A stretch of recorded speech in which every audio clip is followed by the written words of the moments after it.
Next exercise is to practice the how to record contingent liability.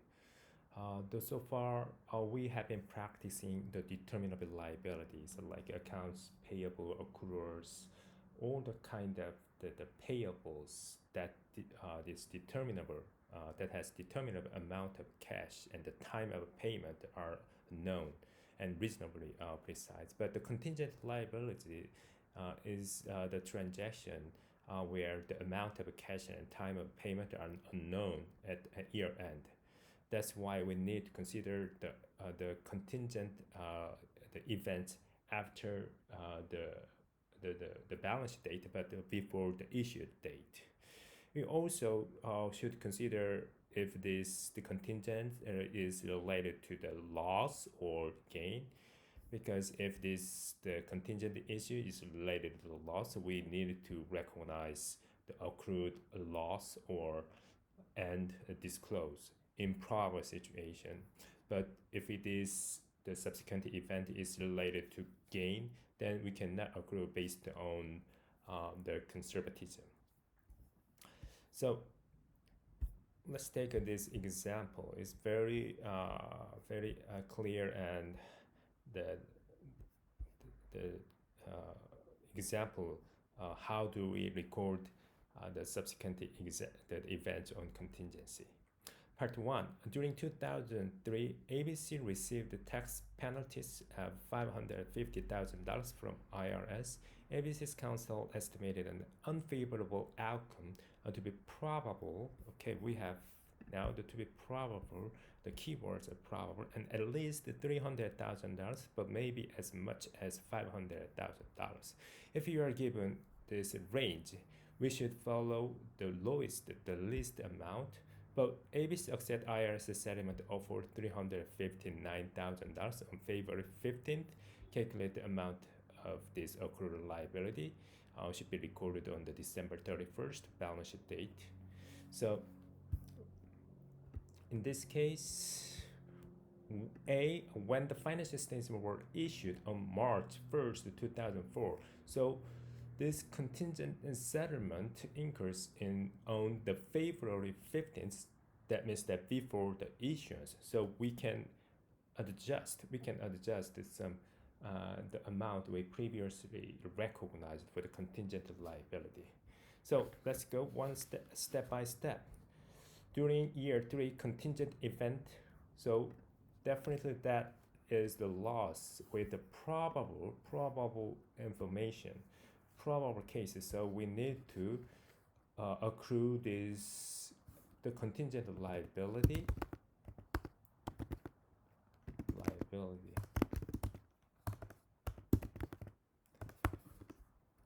The amount is before the balance date. So the amount is at most $300,000. The least amount of this range. Then the company should recognize contingent loss,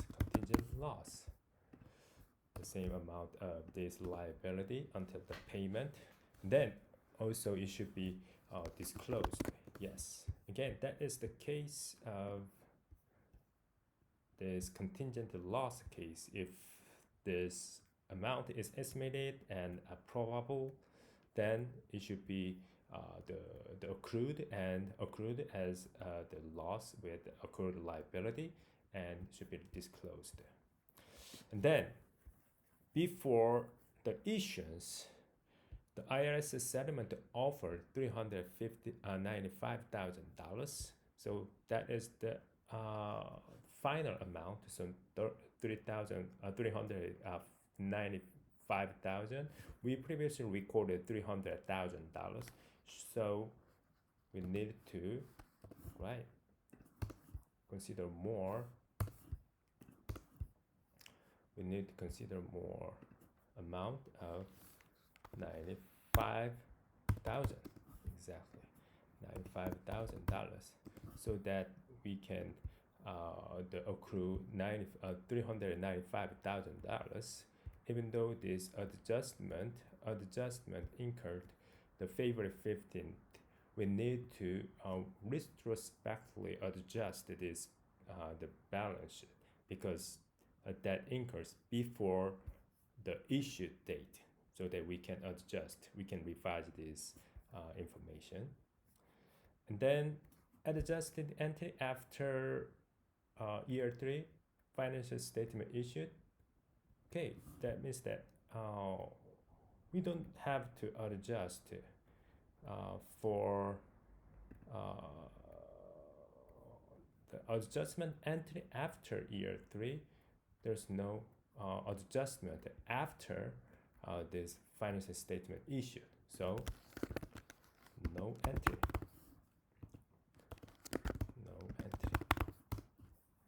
Now case B, when the financial statements were issued, now the February 10th, that means that, oh, the company already issued financial statement, and then this settlement offer of $395,000 incurred on the February 15th after the issuance date.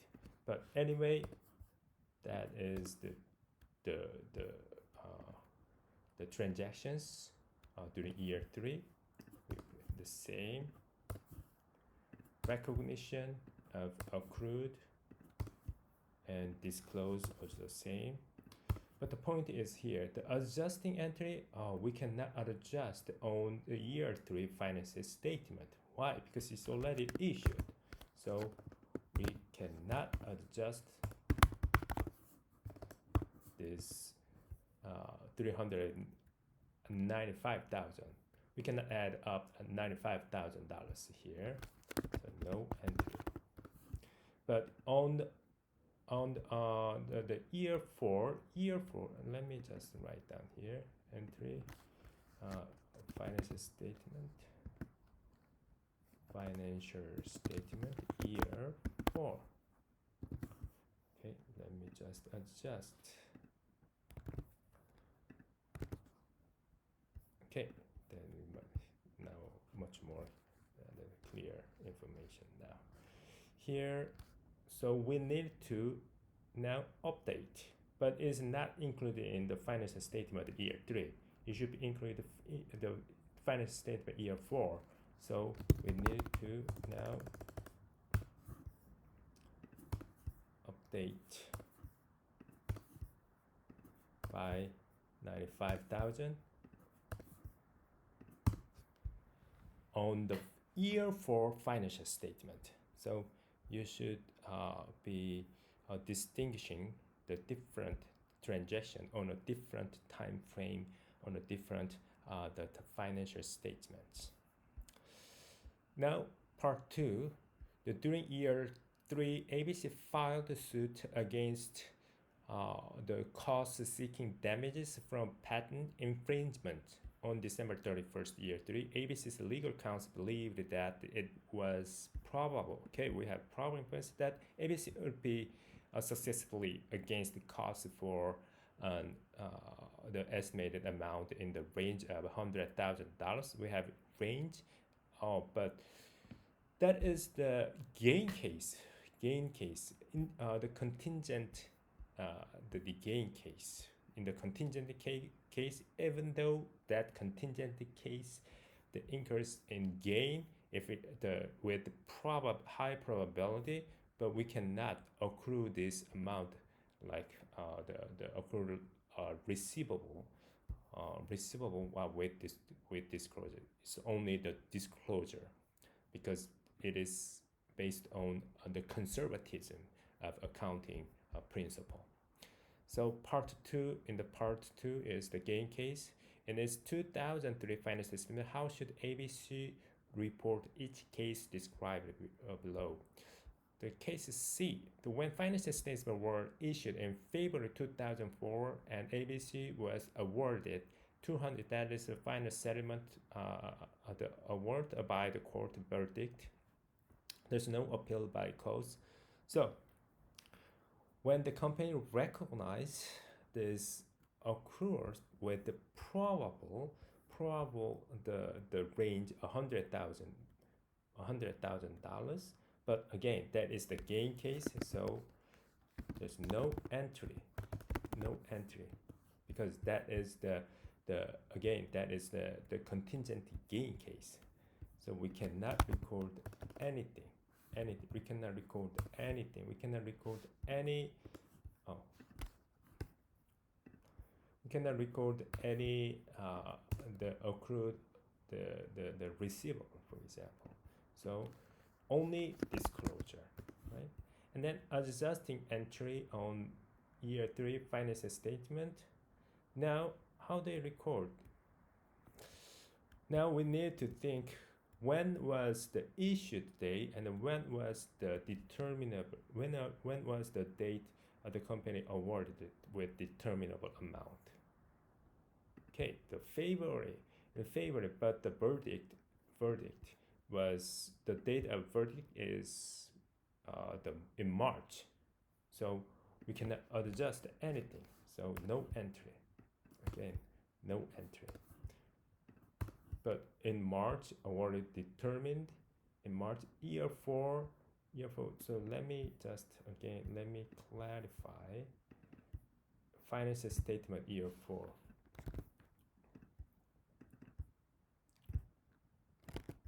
Okay, I think it's much more clearer. So in year 4 financial statement, now award the receivable until the payment should be recorded. The final verdict, $200,000.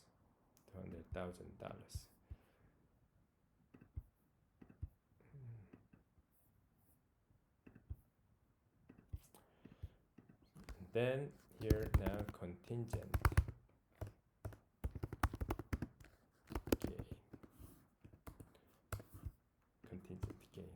Because this, why do we put the contingent gain, not just realized gain? Because the suit incurred before year 4, the last year, and then now it is determined. So that is the contingent gain. Okay, case D. Case D is the case, the issuance date in March, but the verdict incurred the date of the verdict is in the favor before the issuance date. So anyway, this is the contingent gain case. So no entry, but we needed to disclose. But the year 3 adjusting entry on the year 3 financial statements, because now the court verdict $200,000 before the issuance date, then we should record award receivable. Award receivable $200,000 with the contingent gain. But for the year 4, we already recorded and then adjusted the financial statement about this final amount of the court verdict, $200,000. So we don't have to put anything on the year 4 journal entry. It's nothing. Okay, so please remember this, the clarification. How do we record the contingent loss and contingent gain with probable or possible or remote case, the probability? And we need to also take into consider the when was the issued date, and then when is the subsequent event incurred. So that is the important key point what we need to take into consider. Okay, this is it. See you in the next video clip. Bye bye.